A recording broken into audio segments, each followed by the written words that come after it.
फलटण हे भारतातील एक पुरातन शहर आहे.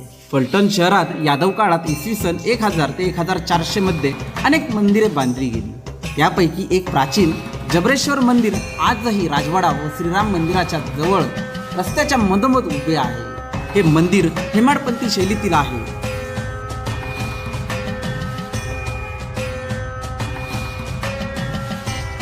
चौथे मोधोजीराव निंबाळकर यांनी 1853 ते 1916 या काळामध्ये जबरेश्वर मंदिरात महादेवाच्या पिंडीची स्थापना केली. या उत्तराभिमुख मंदिरात गर्भगृह व प्रवेश मंडप असून तळ्याचे विधान चतुरस्त्र आहे. बाहेरील भिंतींवर शिल्पांकन आढळते.